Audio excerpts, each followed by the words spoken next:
Today at Deutsche Auto Parts, we're going to be going over replacing a 2.0 TSI PCV valve. This valve is fairly common to fail, and potential failures can be from this valve on the bottom getting stuck open.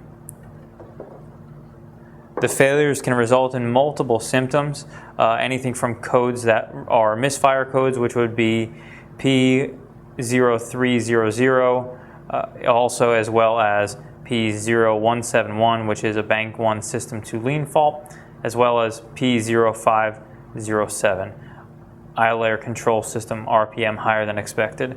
These are potential failures that could be a result of this problem. They can also cause other problems. They may signify misfire problems related to ignition coils or vacuum leaks or other things. So just keep in mind that isn't a diagnosis of your vehicle. That just is a guide to kind of put you in the direction of maybe this part would be something you want to check. Also, other problems related to PCV valve failures would be something that would be a whistle noise coming from the valve cover of the vehicle at idle, and a rough idle or a surging idle. Something to keep in mind when looking at these valves, when you're looking at purchasing one, the one we offer is the Volkswagen and Audi version. The version that is most current at this time of this video is 06H103495AC Alpha Charlie. This has been revised multiple times. First it was an A, then it went to an E, now it's since been replaced by the AC. Make sure there are a ton of aftermarket versions out there. You want to make sure you're getting the most updated version, and to the best of our knowledge, Volkswagen and Audi are the only people who offer that. When installing a 2.0 TSI PCV valve, all you'll need is a small pocket screwdriver with a flathead and a T30 Torx. When installing the PCV valve, start by removing the engine cover. All we have to do is pull up. It's very simple to remove. Then we can remove the ignition coil connectors by pushing back on the tab at the back of the connector and then working them off. Once we have that out of the way, we can remove cylinder 3 and 4 ignition coils. We won't need to remove any other ones for this install.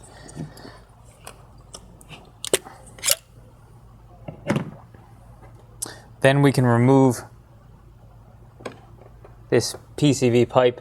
This connects the intake manifold right here to the PCV valve. It's easiest with a small screwdriver to just pry ever so slightly on the tabs here. They also have little ribbings that you can push in, but we found using a small screwdriver is an easier way to attach that or detach that. Keep in mind this is plastic. If you pull this too hard or work with it too much, you could crack this tube, and that will definitely be a problem. Next, we're going to go ahead and remove the 9 screws that are T30 Torx that hold this to the valve cover.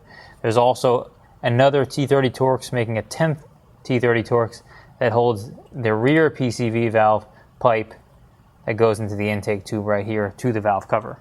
This keeps it in place to make sure that nothing happens. So we can start by removing those.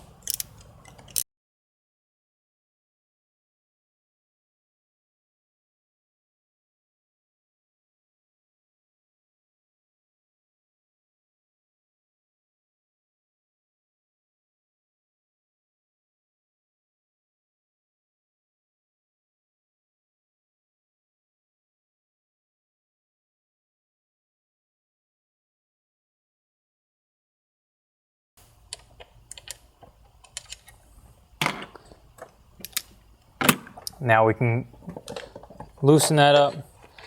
You take a look at this. This just pulls out this hose. And you see there's a seal there, and it's just a tension fit. Now your PCV valve should just pull up and out of the way. It is very normal to have oil residue along here. You are going to need to make sure that you clean that up before reinstalling the new valve. Also be careful, do not drop anything down into the cylinder head here because it is exposed and you will probably lose whatever's in there and potentially damage your engine if you start the vehicle with anything that has fallen into the valve cover.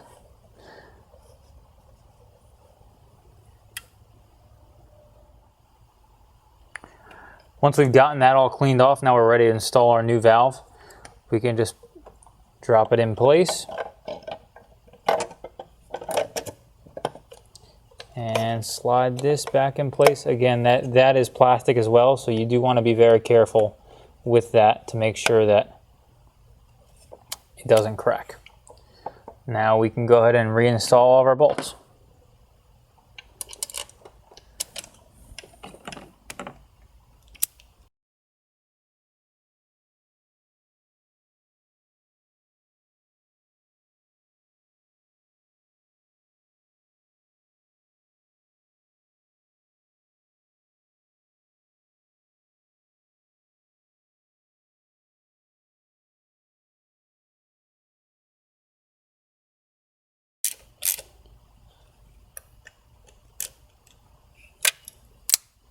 All right, once we've tightened them all down, we can reinstall this tube here by simply just pushing it in place. You should hear it clip on and be all set. We can reinstall our ignition coils in cylinder 3 and 4.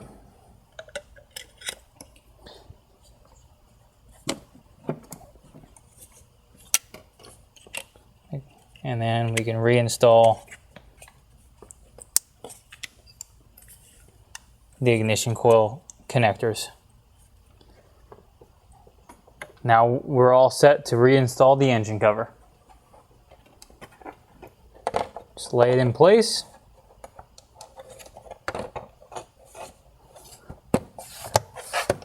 And pop it on.